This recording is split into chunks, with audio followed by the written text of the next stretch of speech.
అందరికీ నమస్కారం. శ్రీమద్ భగవద్గీత ఆధ్యాత్మిక రహస్యాలు అనే శీర్షికలో శ్రీ త్రినాథ్ గారు ధారావాహిక ప్రసంగం చేస్తున్నారు. వారి ధారావాహిక ప్రసంగంలో ఈరోజు 369వ ప్రసంగం చేస్తున్నారు. శ్రీ త్రినాథ్ గారికి స్వాగతం. శ్రీమద్ భగవద్గీత ఆధ్యాత్మిక రహస్యాలు ఈ కార్యక్రమాన్ని వీక్షిస్తున్నటువంటి సోదర సోదరులందరికీ కూడా ఆర్థిక స్వాగతం, సుస్వాగతం, నమస్కారం అండి. ఆధ్యాత్మిక రహస్యాలు, ఆధ్యాత్మికత అన్న యొక్క మూల శబ్దం ఏదైతే ఉందో చూసారు, దాని మూల అర్థం తెలుసుకోవాలండి. ఆధ్యాత్మికం అన్న పదములో ఆత్మ అన్న పదం ఉందండి. ఇది తిరుగులేని, తిరస్కరించలేని సత్యం. ఆత్మ జ్ఞానం పొందకుండా ఎవరు కూడా నేను ఆధ్యాత్మిక మార్గంలో నడుస్తున్నాను అని చెప్పలేరండి. భలే ప్రపంచంలో అనేక సంస్థలు ఉన్నాయి. ఆధ్యాత్మిక సంస్థ అంటారు, ఆధ్యాత్మిక గురువు అంటారు, ఆధ్యాత్మిక పుస్తకం అంటారు, ఆధ్యాత్మిక విశ్వవిద్యాలయం అంటారు, ఆధ్యాత్మిక ఇంకోటి అంటారు. అలా ఆత్మజ్ఞానాన్ని చెప్పేదే. ఎందుకంటే సర్వశాస్త్రాల యొక్క సారము గీత, సర్వశాస్త్రమయి శిరోమణి. గీత యొక్క ప్రాథమిక ఆధ్యాత్మిక మూల సిద్ధాంతం ఏంటంటే ప్రతి ఒక్కరూ తమ యొక్క మూల స్వరూపములో ఆత్మ. ఆత్మ అంటే ఈ రెండు భౌతిక చర్మ నేత్రాలతో చూడలేనటువంటి ఒక చైతన్య శక్తి. ఈ శరీరం అనేది జడము. ఈ జడం అనేది ఏదైతే ఉందో, భౌతికంగా ఏదైతే ఉందో, ఆ రెండు కళ్ళతో చూసేటువంటి ప్రతిదీ కూడా వినాశనము అన్న సంగతి గుర్తుపెట్టుకోండి. పరివర్తన చెందుతుందని గుర్తుపెట్టుకోండి. అందుకనే చెప్పాడు గీతలో, ఏం చెప్పాడు? ప్రకృతి అంటే ఈ యొక్క దేహము. ఈ దేహము తన కూడా 3 గుణాలను తీసుకొస్తుంది. అంటే కాన్స్టెంట్ గా ఒక్క స్థితిలో ఉండనీయకుండా చేస్తోంది. సత్వ రజస్తమ ఇతి గుణాః ప్రకృతి సంభవాః నిబధ్నంతి మహాబాహో దేహే దేహినం అవ్యయం అన్నాడు. అవ్యయం అంటే అవినాశి. అర్థమైందండి? అవినాశి చైతన్య శక్తి అయినటువంటి ఆత్మ, ఈ శరీరానికి యజమాని అయినటువంటి ఆత్మ ఎంతవరకు ఇండిపెండెంట్ గా ఉంటే పరమాత్మతో సమానం. కానీ ఎప్పుడైతే ప్రకృతి యొక్క ఈ ప్రభావంలోకి వస్తుందో అప్పుడు ఏమవుతుంది? ఈ త్రిగుణాలు ఆత్మని బంధించేస్తాయి. బంధించినప్పుడు ఏమవుతుందంటే ఆత్మ కూడా పాపాత్మ, పుణ్యాత్మ, మహాత్మ, ఈ విధంగా ధర్మాత్మ, దేవాత్మ, ఈ విధంగా పరివర్తన చెందుతుంది. సత్య త్రేతాయుగాల్లో మనం మనుషులను దేవాత్మలు అంటున్నారు. తర్వాత మళ్ళీ ఇక్కడేమంటున్నారు? మానవాత్మల కింద అయిపోయారు. ద్వాపర కలియుగ ద్వాపరంలో మానవులు అయిపోయారు, కలియుగంలో పాపాత్మలు అయిపోయారు. చూసారా? మానవాత్మ, పాపాత్మ. అందుకని భగవంతుడు విశ్వాత్మలందరికీ తండ్రి. విశ్వాత్మలందరికీ తండ్రి ఇప్పుడు మనకేం చెప్తున్నాడు? జ్ఞానాన్ని బోధిస్తున్నాడు, ఆధ్యాత్మిక జ్ఞానాన్ని బోధిస్తున్నాడు. ఇవన్నీ విషయాలు, ఇవన్నీ చాలా చాలా డీప్ విషయాలండి. లోతైన తత్వం అర్థం చేసుకున్నట్లయితే బుద్ధి నేత్రాన్ని తెరుచుకొని సత్యత ఆధారంగా జీవితాన్ని మనము ఈ విధంగా పరివర్తన చేసుకోవాలని ఒక లక్ష్యంతో, ఒక కాంక్షతో ఆ విధంగా చేసుకుంటేనండి భగవంతుడు నిర్దేశించినటువంటి కొద్దిమంది మాత్రమే నన్ను తెలుసుకుంటారు అని చక్కగా అనేసి వదిలేశాడు. అర్థమైందండి? కొద్దిమంది మాత్రమే. ఆ కొద్ది మందిలో ఉండడానికి ప్రయత్నం చేయడానికే ఈ రహస్యాలన్నీ కూడా ప్రతి ఒక్కరు తెలుసుకోవాలి. లేకుండా ఉంటే ఏదో విధంగా ఏ పోస్ట్ వచ్చినా పర్వాలేదండి. జన్మ ఉంటే ఏంటి, లేకపోతే ఏంటి, ఏ జన్మ వస్తే ఆ జన్మ అనుభవం చేస్తామండి, పర్వాలేదు. ఇప్పుడు ఏ విధంగా అయితే వెళ్లదీస్తున్నాం బాగానే ఉంది, ఉన్నంత కాలం ఇలా బ్రతుకుతాము అంటే తప్పేం లేదండి.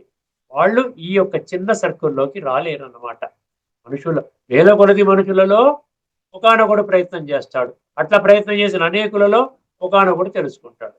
అర్థమైందండి? ఇవన్నీ కూడా విషయాలు ఆధ్యాత్మిక దృష్టికోణంలో, తత్వ జ్ఞాన కోణంలో భగవద్గీతను మనం అర్థం చేసుకుంటే దీనికంటే గొప్ప శాస్త్రం ఈ ప్రపంచంలో లేదు, దీనికంటే గొప్ప జ్ఞానం ఈ ప్రపంచంలో లేదు అన్న సంగతి మీకు కుండ బద్దలు కొట్టినట్లుగా స్పష్టమవుతుంది. ఇప్పుడు మనము యక్ష ప్రశ్నలు 13వ ప్రశ్నకు వద్దామండి. 13వ ప్రశ్న అంటే ఒక డజన్ అయిపోయిందండి. 12 ప్రశ్నలు అయిపోయాయి. ఏమిటంటే ఆ 12 ప్రశ్నలు ఒక్కసారి మనం అర్థం చేసుకునే ప్రయత్నం చేద్దాము. ఏమిటి ఆ 12 ప్రశ్నలు? కిం ఆశ్చర్యం, కిం స్వప్నం, కిం మార్గం, కిం ధర్మం, కిం శ్రేయః, కిం పథ్యం, కిం పాపం, కః పండితః, కః ధనవాన్, కిం మిత్రం, కిం బలం, గత ఎపిసోడ్లో మనం ఏం చెప్తున్నాం? కిం తపస్సు 12వ ఎపిసోడ్లో 12వ మంత్రం, 12వ యక్ష ప్రశ్న అర్థమైంది. ఇప్పుడు ఏమో అంటే ఇప్పుడు 13వది చాలా ఇంపార్టెంట్ అండి, చాలా ముఖ్యం. మీ యొక్క మూడవ నేత్రాన్ని సమూలంగా తెలిపించే విధంగా అడుగుతున్నాడు యక్షుడు ఆ యుధిష్ఠరుణ్ణి. ఏమండి, ఏమిటంటే అది కిం జ్ఞానం అన్నాడు. జ్ఞానం అంటే ఏమిటి? మన జ్ఞానం అంటే గీతాపరంగా మనం చర్చించుకున్నాం. ఇప్పుడు యక్షుడు కూడా ఇదే అడిగాడు, జ్ఞానం అంటే అసలు ఏమిటి? శాస్త్రజ్ఞానమా, లేకపోతే అకాడమిక్ డిగ్రీస్లో పెద్ద పెద్ద డిగ్రీలు, పెద్ద పెద్ద చదువులు చదువుకోవడం జ్ఞానమా? ఆ యొక్క సంశయాన్ని తీర్చడం కోసం అని చెప్పి యుధిష్ఠిరుడు చాలా బుద్ధిమంతుడు, తెలివైన వాడు, అంతా కూడా తెలిసిన వాడు కాబట్టి వారి ద్వారా తెలుసుకుందాం, వారి ద్వారా ప్రజానికానికి అందరికీ సమస్త మానవాళికి ఈ యొక్క విషయాన్ని అందిద్దామని ఏమడిగాడు? కిం జ్ఞానం అన్నట్టు. జ్ఞానం అంటే ఏమిటి? ఒక్కసారి గమనించండి, ఒక్కసారి విషయం చెప్తాను, మీకు అర్థమవుతుంది. ఏమంటున్నాడు? దానికి ఏది నిజమైన జ్ఞానం అంట? ఏది నిజమైన జ్ఞానము, అసలైన జ్ఞానము, సత్యమైన జ్ఞానము, జ్ఞానాలలోకి అత్యున్నతమైనటువంటి జ్ఞానం ఏమిటి? యుధిష్ఠిరుడి యొక్క సమాధానం. బుద్ధినేత్రాన్ని తెలుసుకుంటే స్పష్టమవుతుంది. అంధవిశ్వాసంలో మీకు ఏమి, యక్షుడు కాదు కదా, 100 మంది యక్షుడు చెప్పినా కూడా మీకు ఏం అర్థమవుదు. మీరు ఎటువంటి చైతన్యం ఉండదు, ఎటువంటి కదలిక ఉండదు, ఏ విధంగా ఉన్నవారు అలా కూడా ఉండరు, ఇంకా కుళ్ళిపోతూనే ఉంటారు, జీవితంలో అవస్థలు పడుతూనే ఉంటారు. ఇది ఇది ఇది వాస్తవం అనమాట. యుధిష్ఠుడు ఏం చెప్పాడంటే పరమాత్మ తత్వజ్ఞానం మాత్రమే జ్ఞానం అన్నాడు. పరమాత్మ తత్వజ్ఞానం అర్థం చేసుకోవడమే నిజమైన జ్ఞానము అనేసాడు. చూసారా, ఎక్కడ పరమాత్మ తత్వాన్ని తెలుసుకున్నామని ఇప్పటి వరకు మనము భగవద్గీత మొత్తం పరమాత్మ తత్వం, ఆత్మతత్వము, కాలచక్ర దర్శనము, కర్మల గుహ్యగతి, శ్రేష్ఠ కర్మలు చేసుకోరా నాయన అని చెప్పడం కోసం డైరెక్ట్ గా శ్రేష్ఠ కర్మలు చెయ్యండి, సంస్కార పరివర్తన చేసుకోండి అంటే అనేక ప్రశ్నలు వస్తాయి. ఎలాగండి శ్రేష్ఠ కర్మలు చేయాలి? అసలు శ్రేష్ఠ కర్మ అంటే ఏమిటి? సంస్కార పరివర్తన ఎలా చేసుకోవాలి? సంస్కారాలు ఎలా ఫార్మ్ అవుతాయి? ఎక్కడ ఫార్మ్ అవుతాయి? ఇవన్నీ ఏం తెలియకుండా. అందుకనే ఇన్ని వందల శ్లోకాల్లో మన భగవద్గీతలో సాక్షాత్తు భగవంతుడే మనందరికి యొక్క దృష్టికి ఈ సంస్కార పరివర్తన చేసుకున్నట్లయితే రాబోయేటువంటి కృతయుగంలో నీ యొక్క శ్రేష్ఠ జన్మని నువ్వు పదిలము చేసుకున్న వాడి అవుతావు అంటున్నాడు. ఈ యొక్క విస్తారంలో ఒక్కసారి వెళ్ళినట్టయితే పరమాత్మ యొక్క అసల స్వరూపము తెలుసుకోవడమే నిజమైన జ్ఞానం అన్నారు. పరమాత్మ, మీరు కొట్టండి గూగుల్లో యక్ష ప్రశ్నల్లో కిం జ్ఞానం అని కొట్టండి, ఇదే వస్తుంది, వేరేమి రాదు. నేను వేరే చెప్పడం లేదు, నేను కూడా గూగుల్లోనే తీసుకుని చెప్తున్నాను.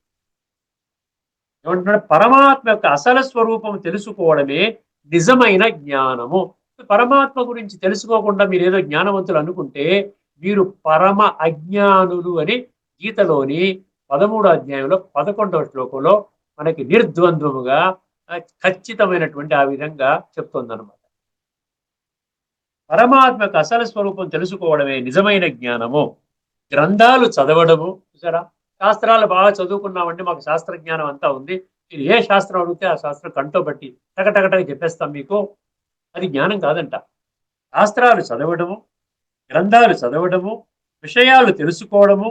విషయాలు తెలుసుకోవడం అంటే అకాడమిక్ ఫీల్డ్, ఫిజిక్స్ తెలుసుకున్నాం, కెమిస్ట్రీ తెలుసుకున్నాం, ఎంబీఏ అంటే బిజినెస్ అడ్మినిస్ట్రేషన్ ఎలా తెలుసుకున్నాం, మెడికల్ సైన్సెస్ మందులు ఎలా తయారు చేయాలి, మందులు ఎటువంటి రోగాలకి ఎటువంటి మందులు ఇవ్వాలి తెలుసుకున్నాం, ఇంజనీరింగ్ సైన్స్ తెలుసుకున్నాం, ఈ ఫ్లైఓవర్లు ఎలా కట్టాలి, బ్రిడ్జిలు ఎలా కట్టాలి తెలుసుకున్నాం. ఏది జ్ఞానం కాదంట. ఎస్ట్రానమీ, ఎస్ట్రాలజీ, ఏమండి, ఇది ఏది జ్ఞానం కాదనిస్తున్నాడు. స్థూలంగా భౌతికంగా మనకు యూనివర్సిటీల్లో దొరికేటువంటి జ్ఞానము ఏది కూడా ఇక్కడ యక్షుడు అడిగిన ప్రశ్నకి యుధిష్ఠిరుడు ఇచ్చినటువంటి సమాధానం ఏది జ్ఞానం కాదంటున్నాడు. గ్రంథాలు చదవడం, విషయాలు తెలుసుకోవడం జ్ఞానము కాదు, అండర్లైన్ చేసుకోండి. భగవంతుడు ఎవరు, ఆయన అసలు స్వరూపం ఏమిటి, ఆయనతో నా నిజమైన సంబంధం ఏమిటి, ఇవన్నీ సాక్షాత్కరించిన పరిజ్ఞానమే నిజమైన జ్ఞానము. భగవద్గీతలో కంటే కూడా ఇంకా సుస్పష్టంగా చెప్తున్నాడు. భగవంతుడు ఒక్కరే, అందుకనే పరమాత్మ, పరమాత్మ తత్వ జ్ఞానమే జ్ఞానం అన్నాడు. పరమాత్మలు అన్నాడు ఎక్కడైనా, ఏ శాస్త్రాల్లో ఎక్కడైనా పరమాత్మలు అంటే 2 పరమాత్మలు ఉంటారు, 4 పరమాత్మలు ఉంటారు, ఎక్కడైనా ఉందండి? ఎక్కడా లేదు. పరమాత్మ భలే దేవీ దేవతలు 33 కోట్ల మంది అంటారు. ధర్మ స్థాపకులు ఎన్ని ధర్మాలు ఉన్నాయో ఒక్కొక్క ధర్మాన్ని ఒక్కొక్క ధర్మ స్థాపకుడు స్థాపన చేశారు. కాబట్టి ధర్మస్థాపకులు అంటారు, ధర్మాత్మలు అంటారు, అదే పుణ్యాత్మలు అంటారు, దేవాత్మలు అంటారు, మహాత్ములు అంటారు. అదేవిధంగా ఈ సాధువులు సంతులు అందరినీ కూడా మహాత్ములు అంటారు. భగవంతుడిని మాత్రమే పరమ ఆత్మ, పరం ఆత్మ. ఆ ఒక్క పరమాత్మని తెలుసుకోవడానికి భగవంతుడు ఇంత కష్టపడుతున్నాడే. ఎంత కష్టపడుతున్నాడండి? 574 శ్లోకాలు, డిఫరెంట్ డిఫరెంట్ డైమెన్షన్స్ లో. ఇప్పటికే మనం 400 శ్లోకాలు పైన చెప్పుకున్నాం. అర్థమైందండి? అయినా కూడా మన బుద్ధి నేత్రాలను తెరుచుకోకుండా నేను ఏదైతే ఫాలో అవుతున్నానో అదే కరెక్ట్ అనుకోవడం ఎంతవరకు కరెక్ట్ అంటే ఆలోచించండి. బుద్ధి నేత్రాలను తెరుచుకోండి. ఏంటంట? భగవంతుడు ఎవరు, ఆయన అసలు స్వరూపం ఏమిటి, ఆయనతో నా నిజమైన సంబంధం ఏమిటి, ఇవన్నీ సాక్షాత్కరించిన అంటే మనకు తెలియాలి. సాక్షాత్తు వీటి గురించి తెలియాలి మనకు. భగవంతుడు ఎవరు, ఆయన స్వరూపం ఏమిటి, ఆయనకి నాకున్న సంబంధం ఏమిటి, ఆయన చేసే కర్తవ్యం ఏమిటి, ఆయన నామం ఏమిటి, ఆయన రూపం ఏమిటి, ఇవన్నీ తెలుసుకోవడమే జ్ఞానం. నామ రూప దేశ కాల గుణ కర్తవ్య సంబంధం. ఇవన్నీ సాక్షాత్కరించిన పరిజ్ఞానమే నిజమైన జ్ఞానము. వేదాంత దృష్టిలో చాలా జాగ్రత్తగా వినండి. బుద్ధినేత్రం తెలుసుకోండి. శ్రద్ధ పెట్టండి. భగవంతుడికి ఏం అక్కర్లే.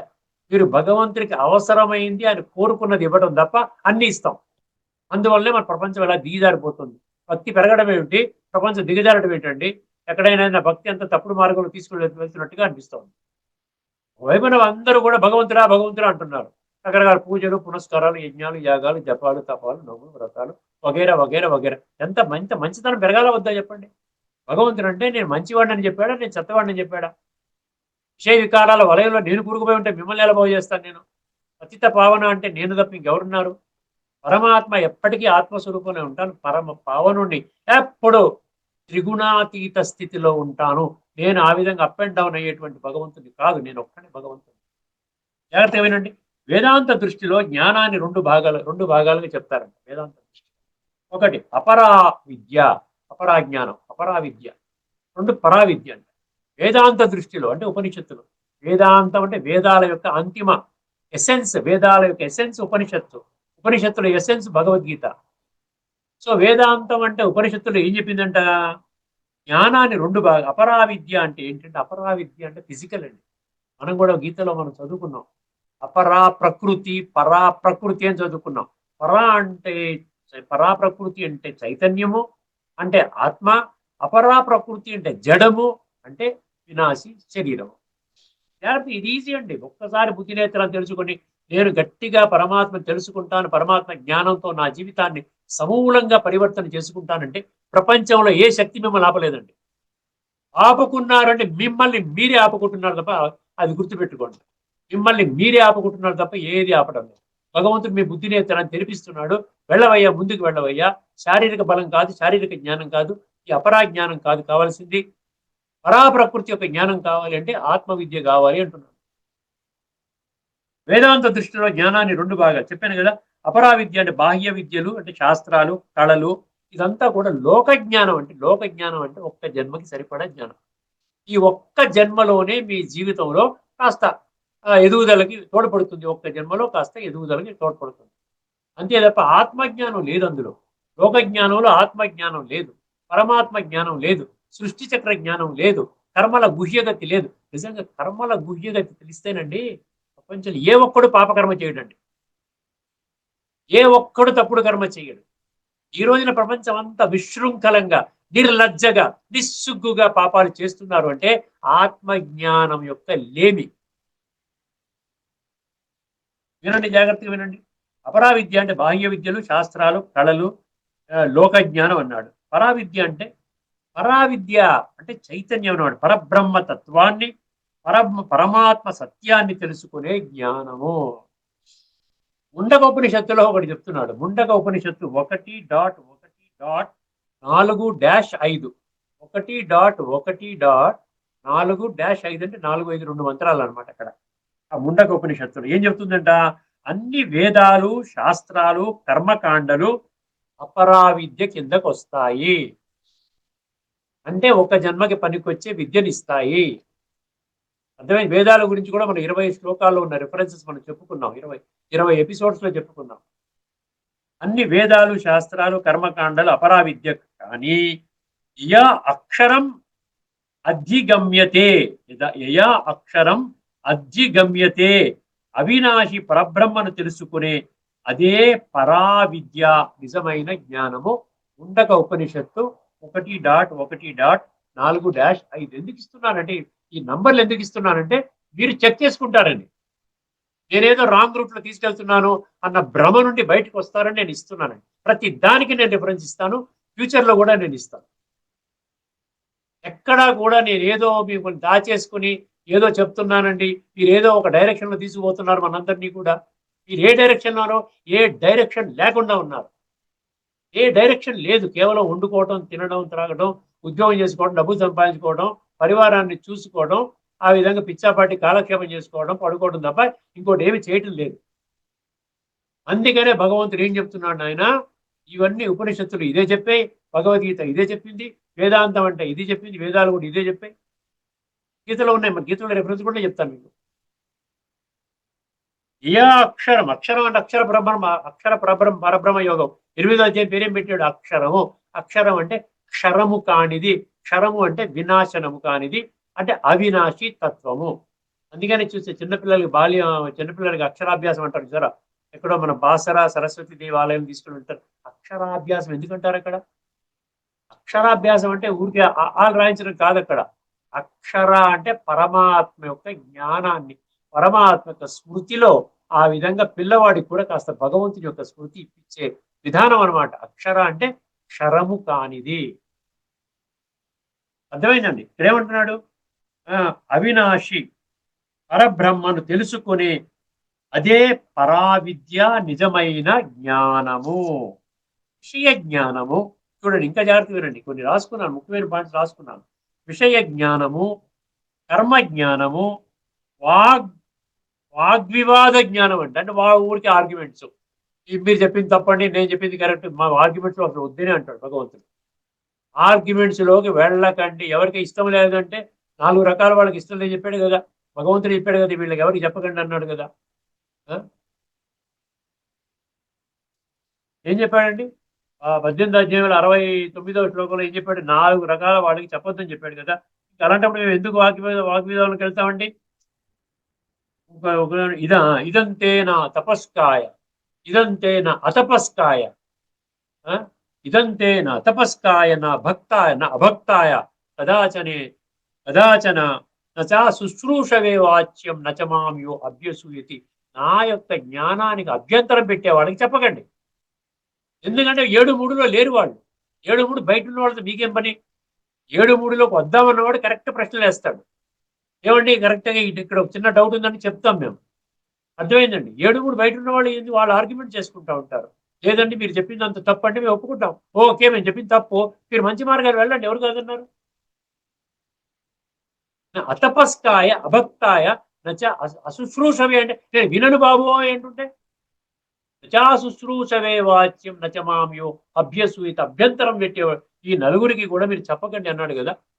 అందుకని వీళ్ళు ఏం చేస్తున్నారంటే ఇక్కడ ఏమంటున్నారు ఇక్కడ వాగ్వివాదం అంటారు. వాగ్వివాద జ్ఞానములోకి మేము వెళ్ళము. మేము గౌరవిస్తాం, ఎందుకంటే మీరు పరమాత్మ సంతానమే. మీరు పరమాత్మ సంతానమే, ఒక సోదరుడిగా మిమ్మల్ని గౌరవిస్తాం మేము. ఎందుకంటే ఈశ్వర సర్వభూతానం అన్నాడు కదా. అబ్జెక్షన్ పెట్టే వాళ్ళని మైనస్ చేశాడు ఏమన్నా? సర్వే జన సుఖినో భవంతు అంటున్నాం కదా. సర్వమానవ సౌభ్రాతృత్వము, వసుదైవ కుటుంబంలో మీరు ఉన్నారు. అందరూ ఒక విధానంలో నడిచే పద్ధతి లేదండి. ఏ విధానమైనా తీసుకోండి, అందరూ ఒక విధానంలో ఉంటే ప్రపంచం అంతా అద్భుతంగా ఉంటుంది. ఇప్పుడున్నటువంటి కలియుగ మీకు అంతిమ సమయంలో ప్రతి ఒక్కరూ కూడా నెగిటివ్ విధానంలో వెళ్ళిపోతున్నారు. అది దేని వల్ల వచ్చింది? దేహభ్రాంతి వల్ల వచ్చింది.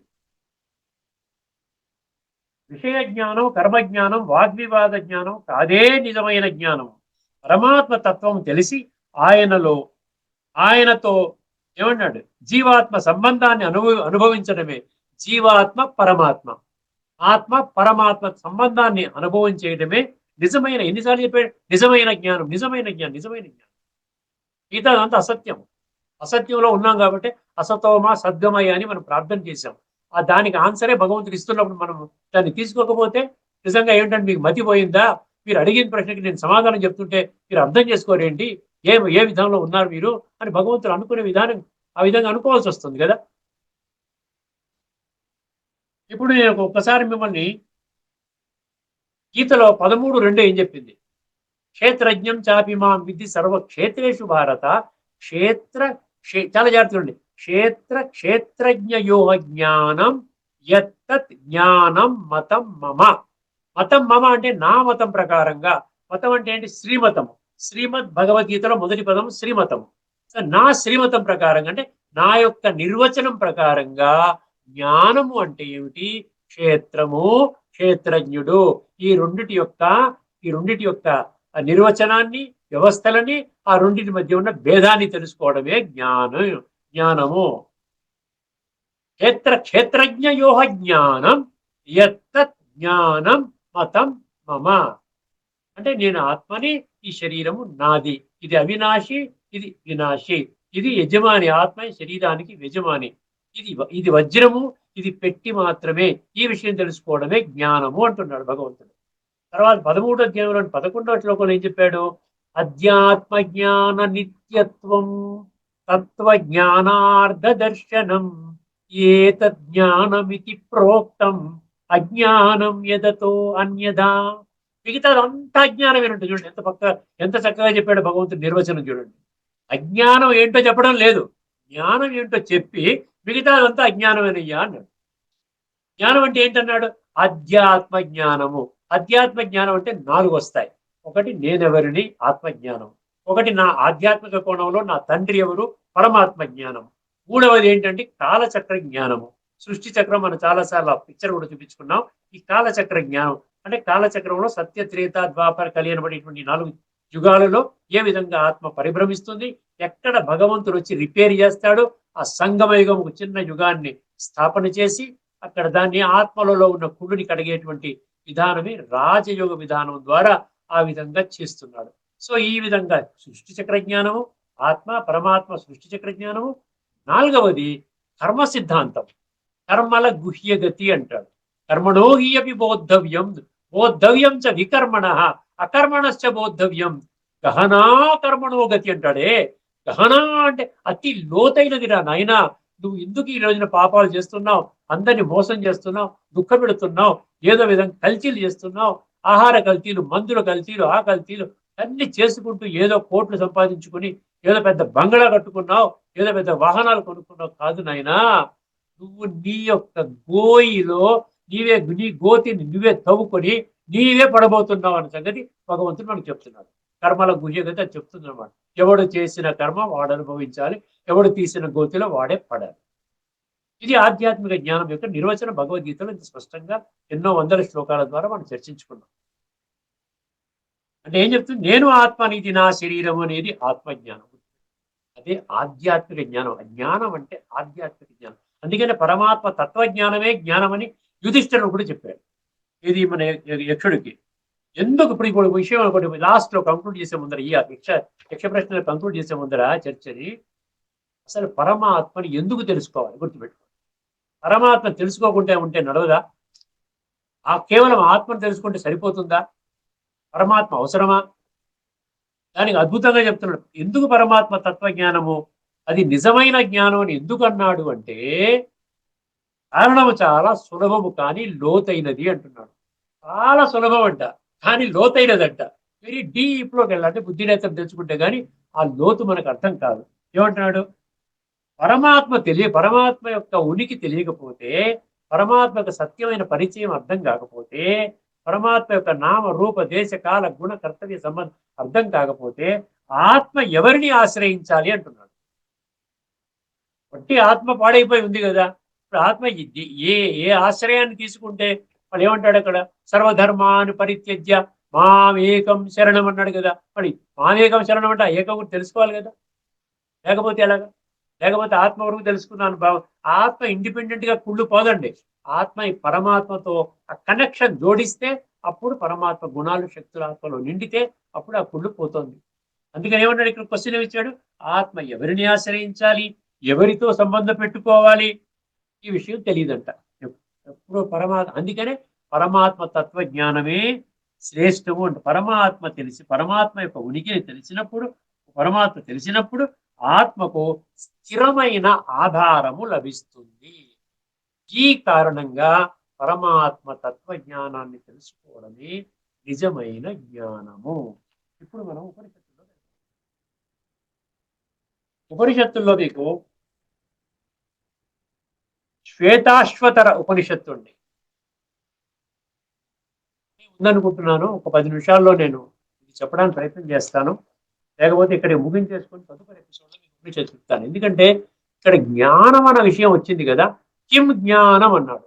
ఎందుకంటే ఈ జ్ఞానం ఒక్క విషయాన్ని మీరు స్పష్టంగా క్లియర్గా చాలా తార్కికంగా బుద్ధినేత్రాన్ని తెరుచుకొని భగవద్గీతలో ఇచ్చిన నిర్వచనం ఏంటి, ఆ శాస్త్రాల్లో ఇచ్చిన నిర్వచనం ఏమిటి, అసలు జ్ఞానం అంటే మనం ఏమనుకుంటున్నాం, కేవలం పుస్తకాల జ్ఞానం, ఆధ్యాత్మిక గ్రంథాల చదవటం. ఆధ్యాత్మిక గ్రంథాలు అంటే ధార్మిక గ్రంథాల యొక్క పఠన పారాయణ శ్రవణ ప్రచారం ఇవన్నీ తెలుసుకొని నలుగురికి చెప్పడం ఇది జ్ఞానవంతులు అనుకుంటున్నాం.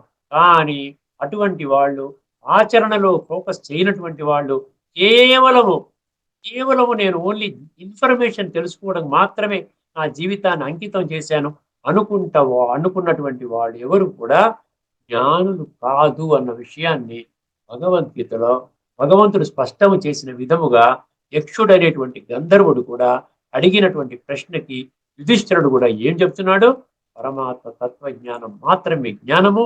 పరమాత్మ తత్వాన్ని తెలియకపోతే మీ యొక్క ఆధ్యాత్మిక జగత్తులో మీకు ఎటువంటి పురోభివృద్ధి ఉండదు.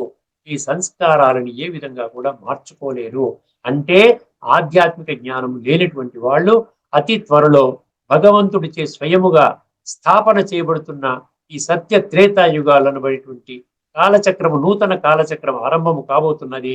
ఆ ఆరంభము కాబోతున్నటువంటి ఆ చక్రములో స్టార్టింగ్ 2 యుగాలు, దాన్ని స్వర్గం అంటున్నారు. దానిలో అడుగు పెట్టే అధికారము, ఆ ఎంట్రీ పాస్ మీకు దొరకదు. ఎప్పుడైతే మీరు ఆత్మ అన్న సంగతి అర్థం చేసుకుంటారో అప్పుడు ఆత్మని మీరు పరమాత్మతో యోగము, రాజయోగ మార్గము ద్వారా ఆ విధంగా కడిగే ప్రయత్నం చేస్తారు. కడిగే ప్రయత్నం చేసినప్పుడు ఆత్మలో ఉన్న కుళ్ళు పోతుంది.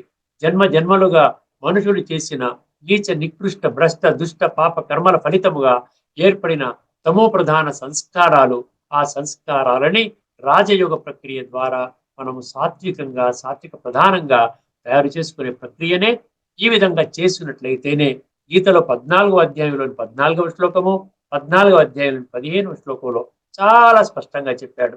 సత్వగుణముతో దేహాన్ని విడిచిపెడితే నువ్వు సత్యగుణం పెడతావు, లేక సత్య సమానంగా పెడితే నువ్వు త్రికలకు పెడతావు. అదేవిధంగా కర్మలు చేసేటువంటి ఆ మార్గంలో అదే విధంగా వచ్చినట్లయితే నువ్వు ద్వాపర యుగంలో అర్థమైందండి. యథా సత్వే ప్రవృద్ధేతు ప్రళయం యాతి దేహభృత్ తదోత్తమ విధాం లోకాన్ అమలాన్ ప్రతిపద్యతే రజసి ప్రళయం గత్వా కర్మ సంగిషు జాయతే తదా ప్రళీనస్తమసి ఉడయోనిషు జాయతే. ఎంత చక్కటి ఫార్ములాని కుండబద్దలు కొట్టినట్టుగా చాలా స్పష్టంగా, విస్పష్టంగా, సుస్పష్టంగా భగవంతుడు మనకి చక్కగా చెప్పడం జరిగిందండి. అందువల్ల ప్రతి ఒక్కరికి నా ఒకటే విన్నపం అండి. ఇప్పటికే మనం సుమారు 370 శ్లోకాలు అంటే ఒక సంవత్సరం పొడుగుతా రోజు కూడా ఒక్కొక్క అధ్యాయం ఒక్కొక్క ఎపిసోడ్ విన్నట్లయితే సంవత్సరం పూర్తిగా వింటారు మీరు. ఈ ఆధ్యాత్మిక దృష్టికోణంలో ఎంత విస్తారం ఉందో చూడండి. అదే మీకు శాస్త్రజ్ఞానంలో విస్తారం లేదు. ఏముందండి, కేవలం చదువుకోవడం అన్నప్పుడు దాని లోతుల్లోకి వెళ్ళాల్సిన పని లేదు. కేవలం చదువుకోవడం అంటే ఇంక విస్తారం ఏముంది, అసలు ఆ జ్ఞానం యొక్క సారం ఏమిటి, నేనేం చెయ్యాలి, నేనేం చేయకూడదు అనేది మనకు ధార్మికలు అర్థం కాదు. కేవలము ఈ యొక్క ఆధ్యాత్మిక రహస్యాలు ప్రతి శాస్త్రము కూడా శ్రీమద్ భగవద్గీత యొక్క తల్లి అయితే మిగతా వాళ్ళంతా కూడా ఆ శాస్త్రం యొక్క బిడ్డలు అన్నమాట. సర్వశాస్త్రమై శిరోమణి భగవద్గీత, అందులో ఉన్న సారాన్ని తెలుసుకుంటే ఈ పొడవి మీద మనుషులకు అందుబాటులో ఉన్న ప్రతి ఒక్క శాస్త్రము యొక్క సారము మనకి గుప్పిటిలోకి వస్తుంది. ఆ విధంగా మన జీవితాన్ని సమూలంగా మార్చుకోవచ్చు. అర్థమైంది. ఇక్కడితో మనం యొక్క చర్చను ముగించుకుందామండి. రాబోయే ఎపిసోడ్లో మనము ఏం చేసి యక్ష ప్రశ్నతో పాటు యక్ష 14వ ప్రశ్నతో పాటుగా మనము ఉపనిషత్తులోని తదుపరి యొక్క మంత్రాన్ని చర్చించుకుంటూ సమయాన్ని దృష్టిలో పెట్టుకుని మరొక శ్లోకాన్ని, కొత్త అంశాన్ని మనం ప్రారంభించుకోబోతున్నాం. అది కూడా సుమారుగా 40-45 శ్లోకాలు ఉన్నాయండి. ఏమన్నాడు, మూఢత్వంలో ఉన్నటువంటి వాడికి జరిగేటువంటి అనర్థాలు ఏమిటి అనేది చక్కగా చెప్తున్నాడు. ఒక 40-45 శ్లోకాలు మీ ముందు ఉంచబోతున్నాను. రాబోయేటువంటి 40-45 ఎపిసోడ్స్ లో చాలా జాగ్రత్తగా వినండి. సత్యం వైపు వెళ్ళండి. సత్యం వెళ్తే సత్యమేవ జయతే, సత్యమే గెలుస్తుంది. అసత్యంలో ఉన్నట్లయితే కేవలం మీ యొక్క ఏదైతే ఆనందం అనుకుంటున్నారో, ఏదైతే మీరు మంచిగా ఉంటున్నారు అనుకుంటున్నారో, అది కేవలం ఈ ఒక్క జన్మకు మాత్రమే పరిమితం అవుతుంది. అర్థమైందండి? అందరికీ నమస్కారము. లోకా సమస్త సుఖినో భవంతు. ఓం శాంతి. శ్రీమద్ భగవద్గీత ఆధ్యాత్మిక రహస్యాలు శీర్షికలోని తాత్విక సారాన్ని మనకు సహేతుకంగా విశ్లేషించిన శ్రీ శ్రీనాథ్ గారికి ధన్యవాదాలు. నమస్కారం.